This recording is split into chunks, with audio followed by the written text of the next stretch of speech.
Good evening, everyone, whether you're here in person or online.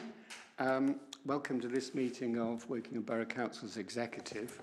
I'm Stephen Conway. I'm the leader of the Council and Executive Member for Housing, Partnerships and the Local Plan, and I'll be chairing the meeting.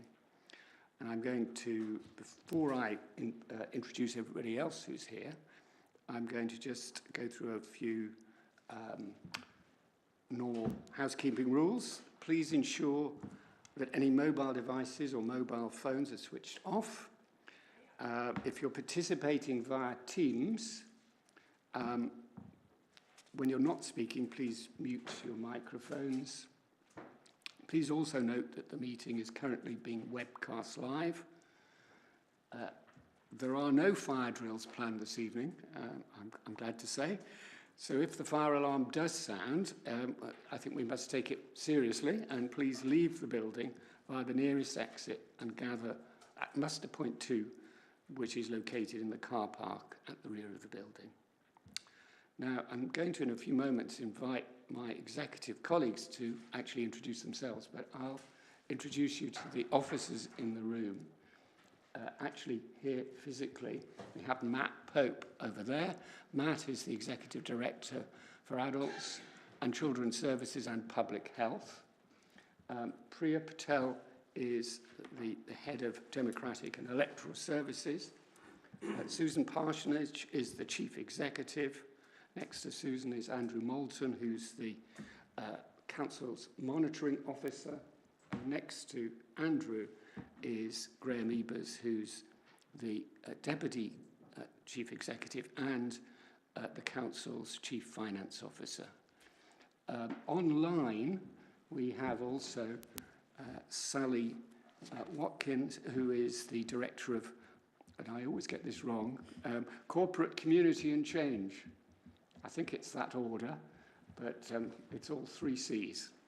And also we have Dave Allen, who's the head of our comms. So that's the officers in the room and online. And now I'm going to ask Adrian this week, or this month, to start us off by introducing himself.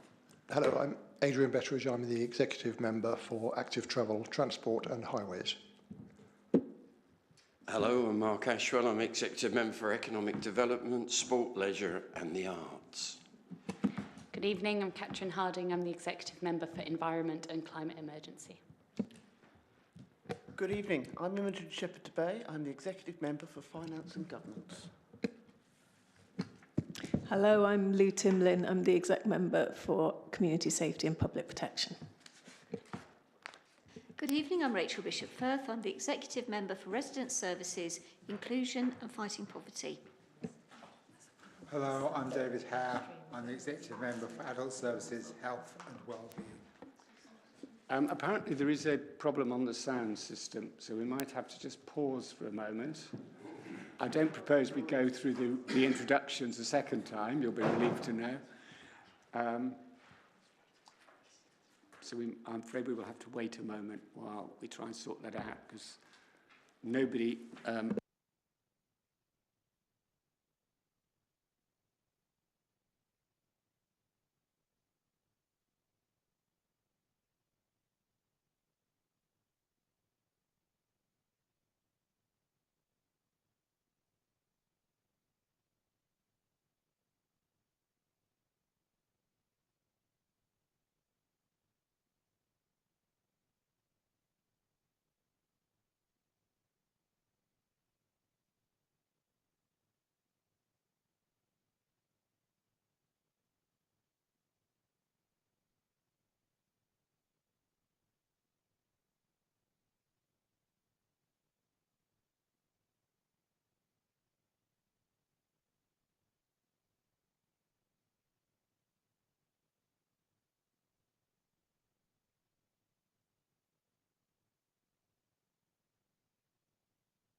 Okay, with the introductions complete, I think we can resume the meeting with apologies, and I've got apologies from Martin Alder and Prue Bray. I don't think we have any other apologies, so I think we can proceed on to the minutes of the previous meeting. And can I ask everybody to confirm that they are happy that the minutes are accurate and represent what took place in the meeting? Would somebody like to second my proposal? That's David, thank you. And those in favour, please show. Thank you. I now need to sign that.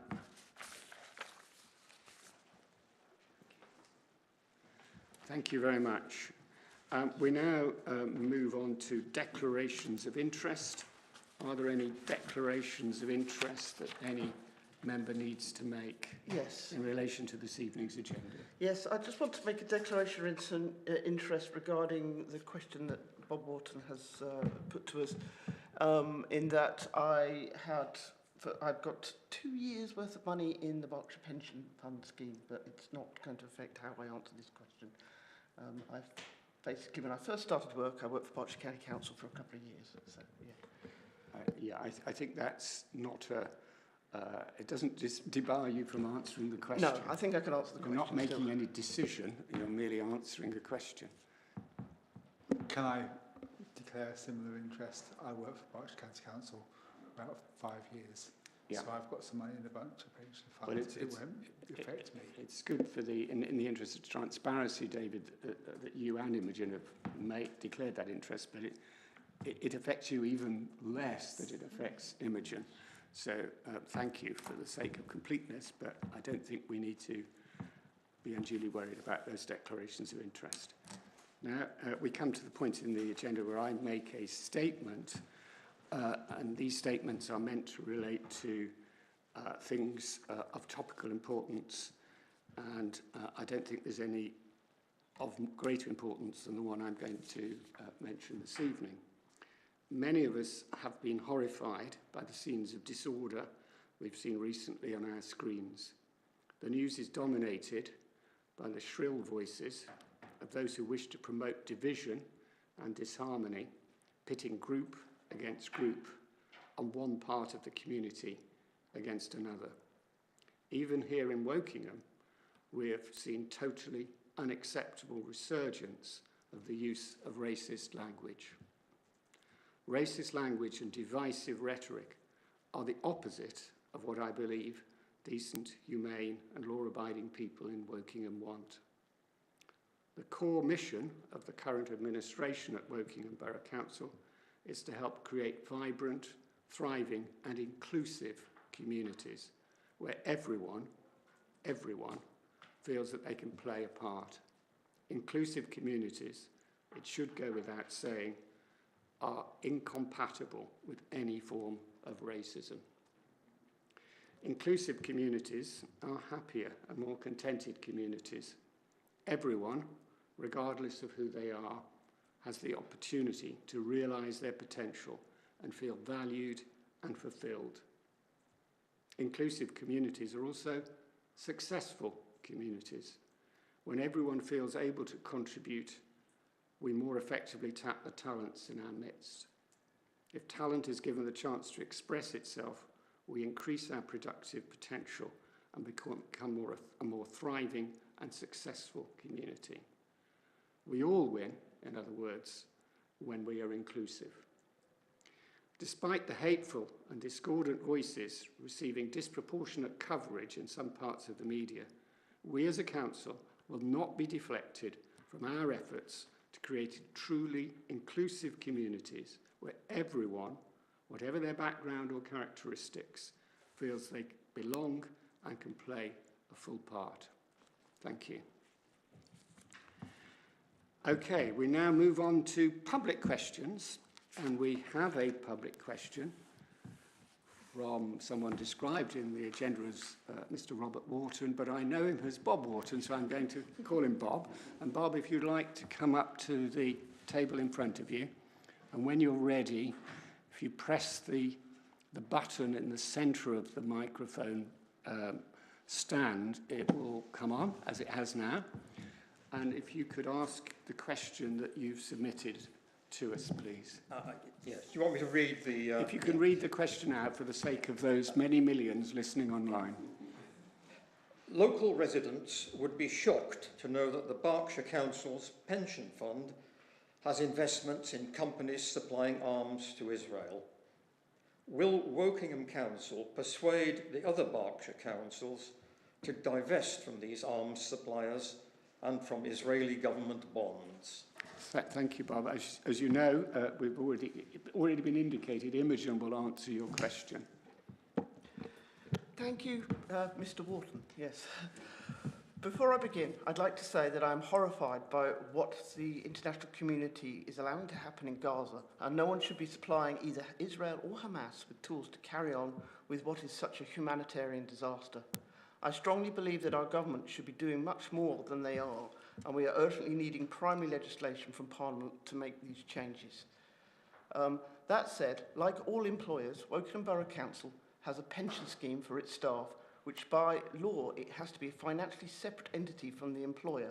In our case, this is managed by the Royal County of Berkshire Pension. This is the Royal County Berkshire Pension Fund, which is managed by the Royal Borough of Windsor and Maidenhead, with a separate pension fund board and a committee. Like all other councils in Berkshire, we have one advisory member of the pension fund committee who is able to review the reports and ask questions, but we cannot instruct the pension scheme on how it invests its funds. However, I can advise that the Pension Fund Committee met on the 15th of September, at which Wokingham Borough Councils were represented by Councillor Newton, and it was agreed to adopt a revised policy in respect to the responsible investments, and that the draft policy was amended to include further more specific references to the fund's approach to investments related to conflict-affected areas. The board also requested that the fund activity pursue discussions with its advisors about the divestment from the one company listed on the UN OPT list in which it is invested. A further update is proposed to be provided at the next board meeting on the 8th of December. Thank you, Imogen. Bob, do you have a supplementary question you'd like to ask? While the Pensions Board and its advisors dither around, Gaza burns. 19 councils have already voted to divest from investments in companies supplying arms to Israel. Would Wokingham Council please make a resolution to do the same, just to put pressure on the others and get them moving? Thank you. Thank you, Bob. We can't vote on it directly, but what we have is a representative on the Pensions Committee, because it's for all of the councils in Berkshire. And from what I can understand, Councillor Newton is certainly asking questions and going that route as much as he can do. But we can't actually vote on divest from the investments because that's managed by the pension fund itself, which has to be legally a separate entity. Back in the 90s, Robert Maxwell fell off his boat, and since then the Mirror Group, they found that the Mirror Group newspapers he'd taken their pension money and invested it in propping up his company.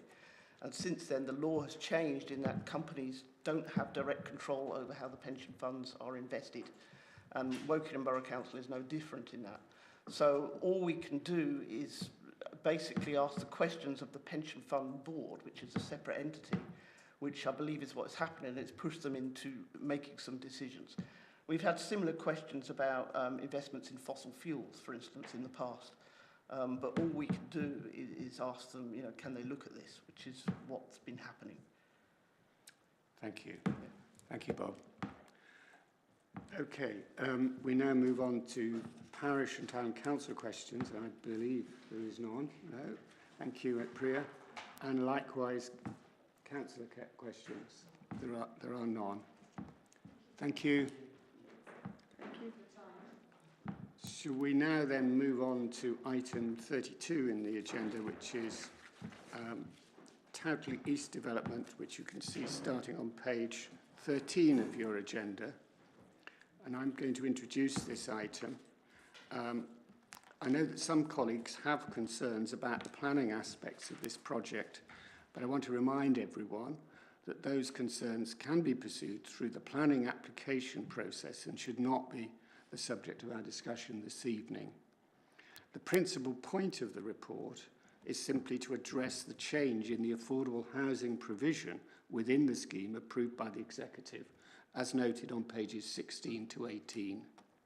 In summary, we are proposing no longer to pursue the self-build element in the affordable housing and to replace it with other forms of affordable housing.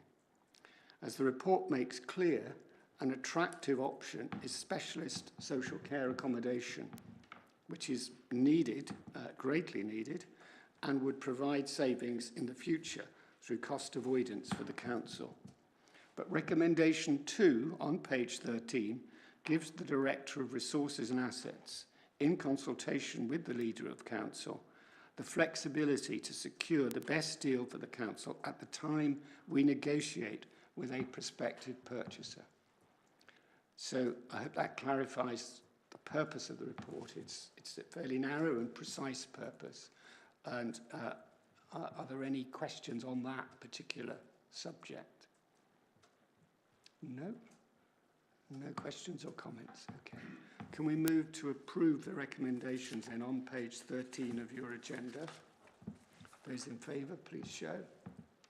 Thank you very much. Now we move on then to the next item, which is the transfer of physical disabilities day services from Westmead Day Centre to Matthews Green Community Centre and the subsequent future of Westmead site. And this is on page 23 of your agenda.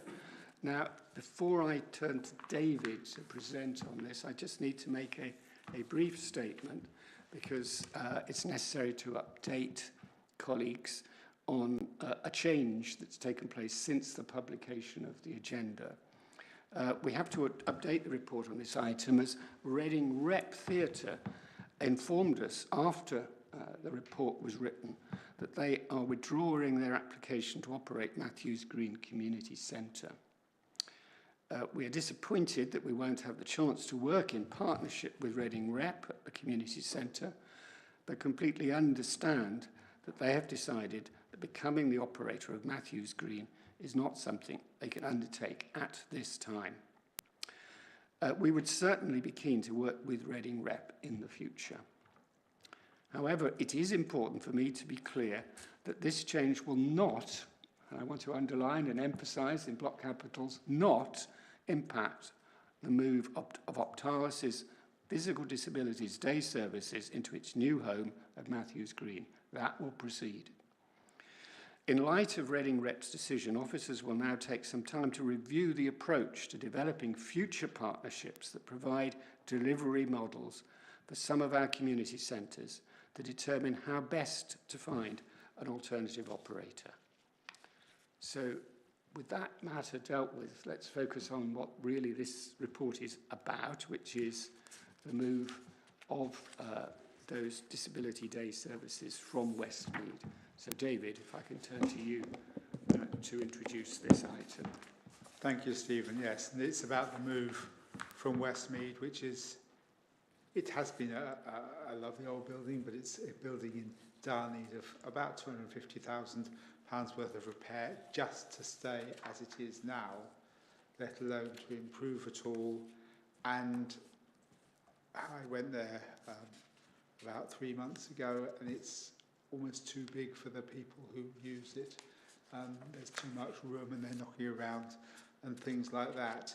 To a new centre, which is going to be very positive, I believe, for the people. Yes, it's a change, and all of us find change hard, and yeah, some people with a disability find it extra hard, but most of the people who are going here understand and are looking forward to the change. Even if some of them look forward with a little bit of trepidation, they're looking forward to the change. And I think that's important to say. And so the service, rather than just being a very place-based service, it will become much more what our day service is trying to be. And that is, yes, it'll have a base, but also working in the community with other people, with people who live about them. And that's something which is very important for our services, that they're interactive. They're not just separate and, oh, they're over there and it doesn't matter. They're with other people. So that's something that is important. And thirdly, yes, Westmead is a valuable site, and although I'm sure the building will be knocked down, it's something which is valuable for us, and with the fact that over the next 3 years we're probably going to see our income cut quite substantially, it will be something useful to offer to the council to at least assuage that a little bit, not very much, but at least it will help. So those are 3 things which are very important. And so I was going to say, has anyone got any questions they want to ask about that? I think there aren't questions as such, but I think Imogen may want to say something about the financial aspects of this. Yeah, largely, yeah. I mean, I fully agree that the Matthews Green Community Centre is a much more modern, accessible building, and these users, the Westmead users, will much easily move around a modern building with proper equipment. And it's not just about the building, but the car park and even accessing the co-op across the road. The co-op is also accessible as well. Mondays to Wednesdays are typically quiet days in any community centre space, and it is expected this building will still be available to the public on other days. If we were to carry on with the existing Westmead building, it would require a significant renovation investment, an estimated £250,000 a year just to keep it fit for purpose. This includes the removal of asbestos ceilings, installation of a sprinkler system, a new boiler, significant electrical system improvements, replacement of the automatic doors. There's a long list of things that need to happen with this building, and it's clearly past its prime. And this, obviously, the Matthews Green Community Centre is built to modern standards, and it's going to be much better for these people. So I think for the estimated 250,000 that it's been put forward that this would save, I think moving them to the Matthews Green Community Centre for those 3 days is going to be good for everybody, really. Thank you. Thank you, Imogen. Can I just say, Stephen, some people might be worried that it's gone from 5 days to 3 days. Certainly, there were very few people using using Westmead on a Thursday and Friday. Those who have been using on Thursday and Friday are either going Monday, Tuesday, Wednesday, because no one used a full week. There's one person who was there 4 days, and something else has been found for them. So we have the same amount of money to spend with these people, but instead of over 5 days, we'll spend it over 3 days. So that is also a positive from this outcome. Thank you. Yes, that's an important point about consolidation, and we're trying to ensure that nobody loses out from this process, and it sounds as though every effort has been made to ensure that's the case. So that's very good. Thank you. This is, I think, a positive item. So could we go to the vote approving the recommendation, which you'll see at the very bottom of page 23 and on to 24. Those in favour, please show. Thank you very much. That is everyone. So we now move to the next item on our agenda, which is Traffic Regulation Order Amendment, Aviation Car Park Parking Charges. And this starts on page 31 of your agenda. And I'm going to ask Catherine to present the report. Thank you, Stephen. So, as colleagues will be aware, the introduction of car parking charges at the Aviation Museum car park on the west side of Dinton Pastures was approved as part of the 24-25 MTFP, and that will bring it in line with all the other country park car parks. In the TRO consultation, 54 objections were received. A significant number of them raised concerns about the impact that this could have on the Aviation Museum itself, including by Woodley Town Council, which is the reason this has come to the executive rather than IEMD. I'm happy to confirm that arrangements have always, when the TRO was released, were already in place to exempt museum staff and volunteers and for visitors to receive a refund on their parking when they purchase a ticket at the museum, and that's further detailed in the reports. Another issue raised was a potential increase in visitors parking on neighbouring residential streets. And the submissions indicate this already happens to some extent, and officers have responded to everyone who raised this issue to ensure they are aware how to report any future concerns regarding excess parking for consideration by the traffic management team. We heard from a number of park users who use the car park very regularly, particularly from a group of local pensioners who walk in Dinton multiple times a week. It's fantastic, they're enjoying the country park, and I would like to highlight the availability of season tickets, which allow unlimited parking at any of our country park locations, as some of the objections suggest they're not very well known about. So if you're spending more than 2 hours a week at a country park car park, these work out as better value for money than paying for each visit, and concession rates are available. Blue badge holders park for free at all country park car parks, and the Reading Buses Orange route also stops directly outside the car park and runs every 30 minutes in each direction. And to quote Councillor Ashwell, Dinton Country Park is a jewel in the crown of our borough, and we want to continue to improve the habitats it contains and accessibility to nature for all residents, not just those who travel by car. Income from car parking charges across the country parks supports essential council services, and including allowing us to continue investing in our country parks. Introduction of a new charge for something that has previously been free has understandably received some objections, but if we do not move ahead with this, then that requires finding a corresponding saving from elsewhere, and as colleagues will be acutely aware, the financial position of the council has only become more challenging due to changing central government grants since this item was approved by full council. And I'd finally like to thank officers for their work in mitigating many of the concerns raised. Thank you very much, Catherine. Does anybody, Imogen, you wish to say something?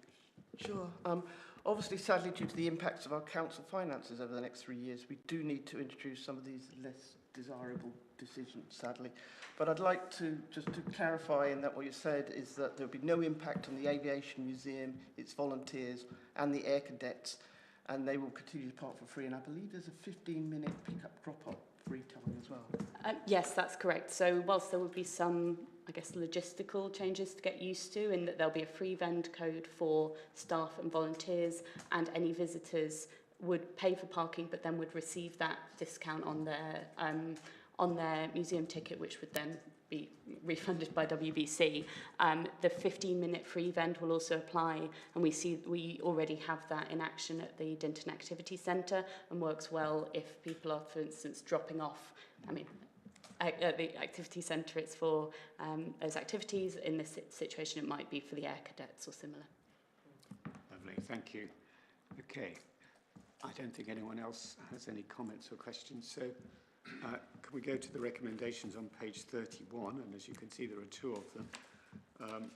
We've considered the objections, and I think you've very well described how we're trying to address those.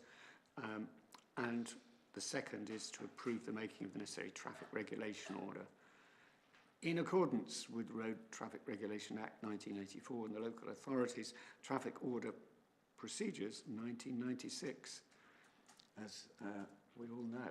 So those in favour, please show. Thank you very much. That's all of us present. That's excellent. Thank you. We now move to item 35. This is the Public Spaces Protection Order Renewal Extension, and this starts on page 75 of your agenda, and the executive member who has responsibility for this area is Lou Timlin, so I'm going to ask Lou to present the report. Sure, yeah, so just to summarise in the background, so we originally put in place the Public Spaces Protection Order in September 2022 for a period of 3 years. The aims were quite specifically around reducing the harm caused by essentially the car meets that were happening in a number of places across the borough. So some of the disturbances or harms caused by those were noise, particularly antisocial times, disrupting people's sleep, crowds gathering, and really harms caused by dangerous driving as well. The proposal here is to extend it for another 3 years. During the time that we've had this public space protection officer, we have issued a number of fixed penalty notices, and what we've noticed from those is that no vehicle owner who has been issued one has actually returned. We've also noticed that the number and regularity of the incidents has reduced, but it does continue to a certain extent, so that we feel that the detrimental impact to quality of life for local residents is sufficient to warrant this extension as proposed.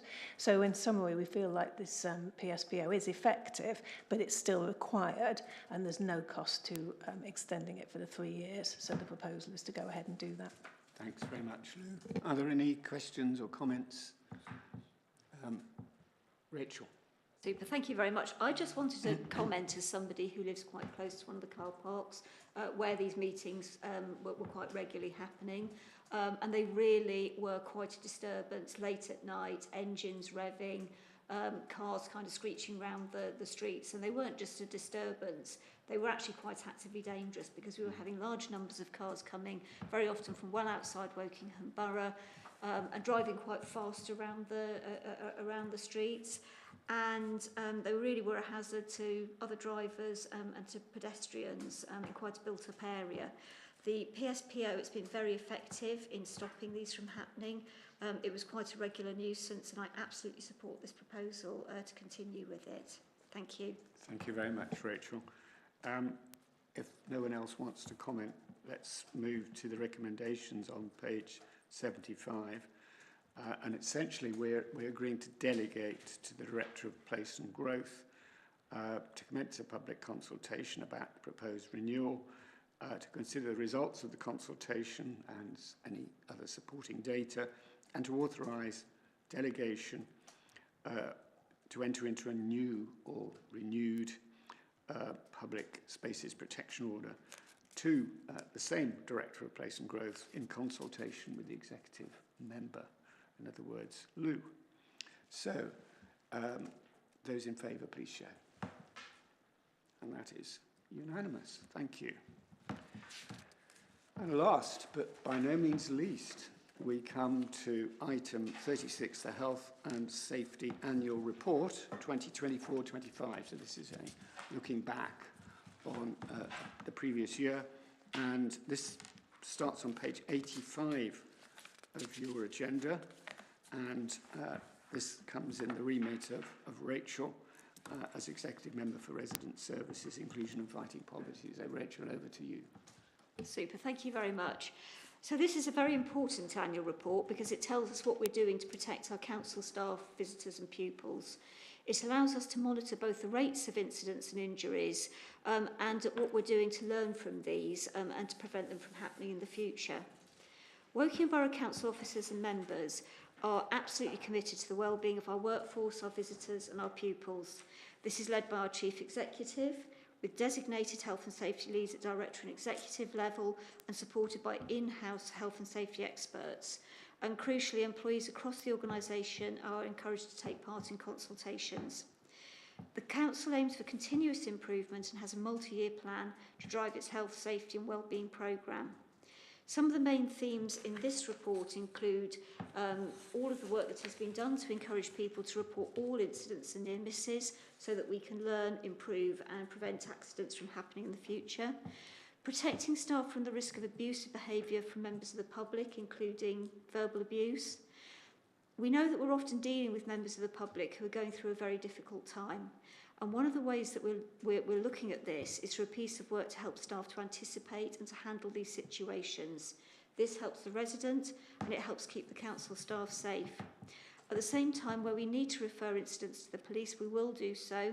And during this year, a number of incidents were referred to Thames Valley Police. And the council will continue to work with the police on the resulting criminal prosecutions when they happen, as well as supporting our employees and contractors who've been affected. The Council's been focusing on simplifying our health and safety management processes, ensuring we're focusing on the most important essentials, including promotion of a clear safety culture. And in doing so, they're moving away from a concentration on documentation towards a culture of safety, a culture of full ownership by everybody in the Council to protect their own health and safety and the health and safety of those around them. So during the year that we're looking at, we had a total of 341 incidents reported. This is a slight fall from the previous year, but some of that is due to us no longer reporting on a number of schools which have become academies, because obviously we don't then report on them in the council report. It is also, however, due to reports of minor injuries and near misses increasing, and that reflects the aim which I just spoke about, to increase reporting, to drive improvements and then decrease incidents. Sadly, we had to report 10 incidents to the HSE. This is an increase on last year. Each one of these has received additional investigation and reporting, and the lessons learned will inform our work in preventing future incidents. The officers have looked to see if that's due to any particular factor or pattern, and they haven't been able to identify one. It's a small number, and so there can be a considerable amount of noise in the number from year to year.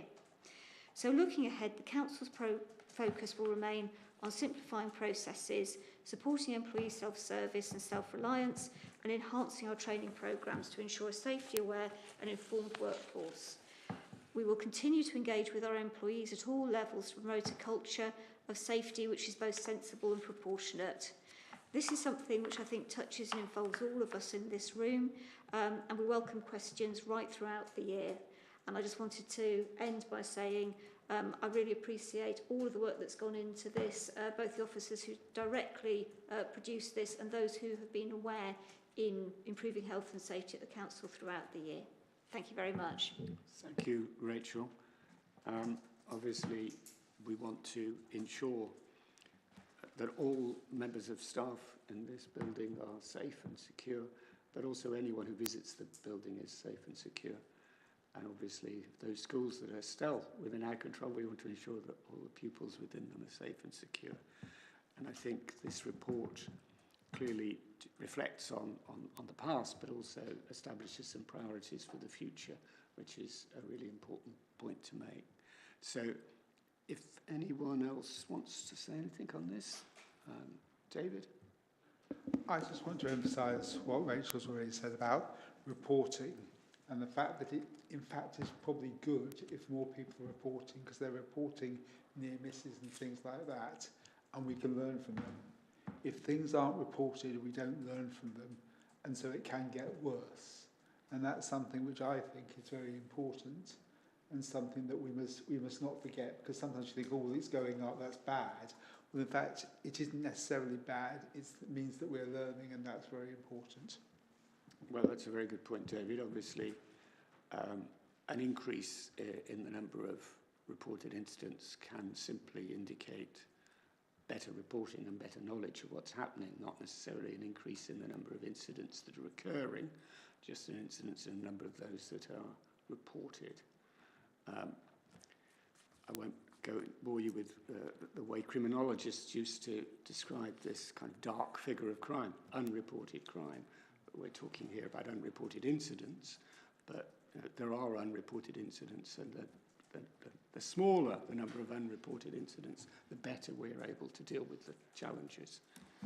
Okay, thank you very much. I think we can now, unless anyone else has anything further to add, move to the recommendation on page 85, and the recommendations we note the internal health and safety performance for 2024-25 and the priorities in the report which have informed the action plan for 25-26 and will shape activity for the next municipal year. So can I ask you to show your support for those recommendations? Lovely. Thank you very much. And that, I think, concludes our business for this evening. So thank you very much, everyone, and enjoy the rest of your evening.